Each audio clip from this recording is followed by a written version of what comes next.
are here in Kondele, the same place we were yesterday, well, for the better part of yesterday, and we are in Kisumu County. This was the epicenter of clashes yesterday, and today is a stark difference. It's like night and day. As Eric pans the camera, you can see the activities back to normal.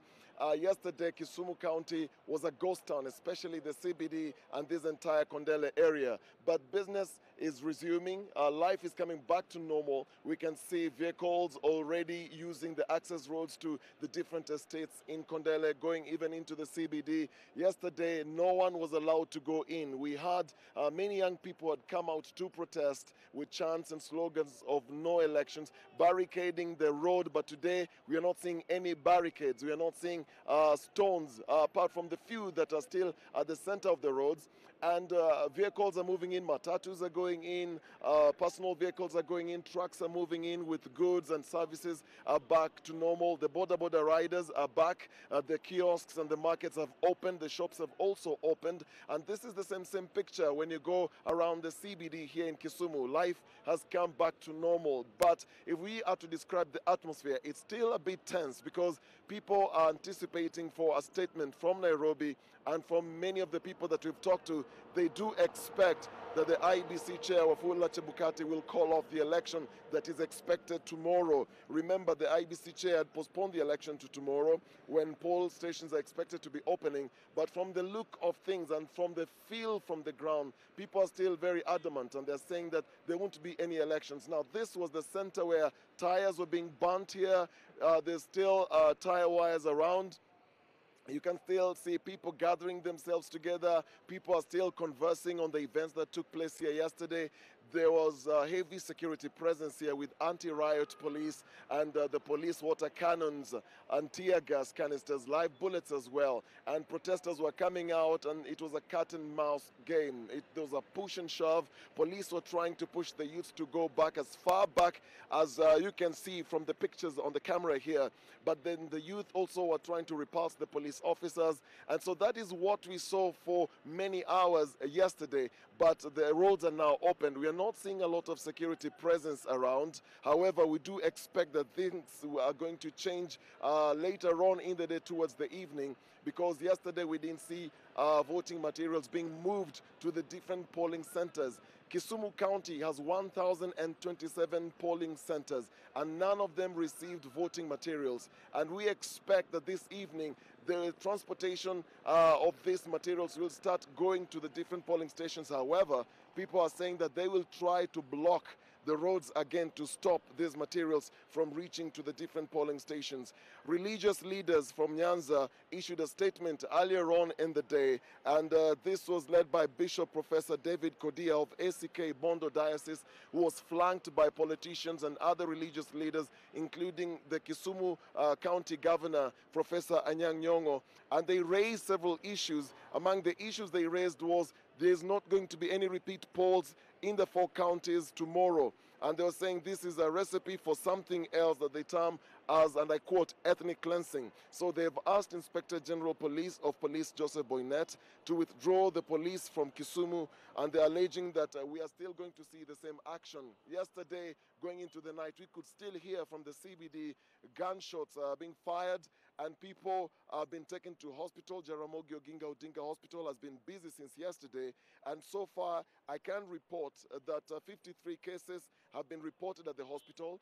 3 deaths, including a Maseno University student who was shot last night. 15 people are nursing gunshot wounds at the hospital.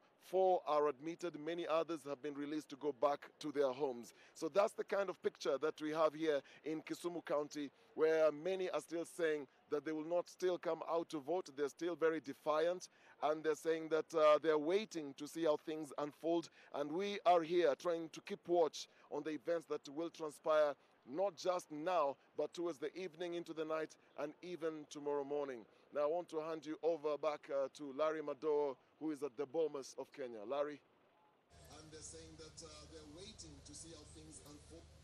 Defiant is one of the ways to describe it. I'm sure they will all be looking to NASA, which has a statement at 3 p.m. this afternoon, Dennis, as to what to do next.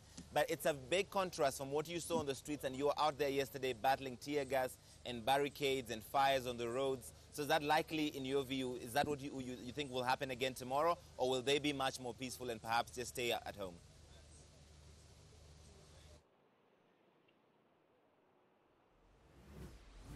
Well, Larry, we do still expect that the youth are going to turn out tomorrow and still try to block all the access roads, trying to stop anyone from moving anything. No vehicle was seen on the streets yesterday. It was only police vehicles and perhaps the media. And we were also being suspected of ferrying ballot papers. So there's a lot of suspicion in Kisumu County. We expect the situation to be the same even tomorrow. And so from the conversations we've had with people, residents here, just from the barber shops to the markets, they're saying things are not going to change. They will still not cover.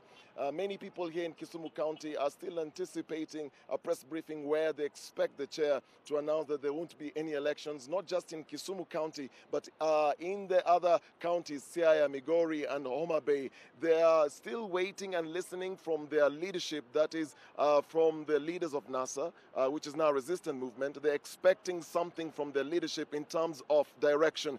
At this particular moment, I can confirm that the Seventh-day Adventist leaders are also having their own meeting, because they did write a letter to the IBC chair seeking for the postponement of tomorrow's election to another date. So far, there's been no response whether towards the postponement of tomorrow's election to another date. So people are still waiting for something. And like I described the atmosphere, it's still tense. Things have come back to normal. There's relative calm within the city here in the city of Kisumu. But people are anxiously waiting for some form of direction from either their leadership or from the IEBC themselves.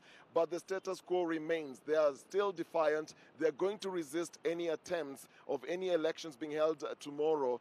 And yesterday, the picture that we had was a lot of protesters were outside some of the polling stations. Others were from a distant place, from distant places, just monitoring and just looking at the polling centers, whether there are activities there, and try perhaps and stop anything that is going to be released from the polling, from the main tallying center to the polling stations. We do expect, however, that tomorrow the picture will still be the same. There is not going to be any much difference. They're still saying they will not come out to vote.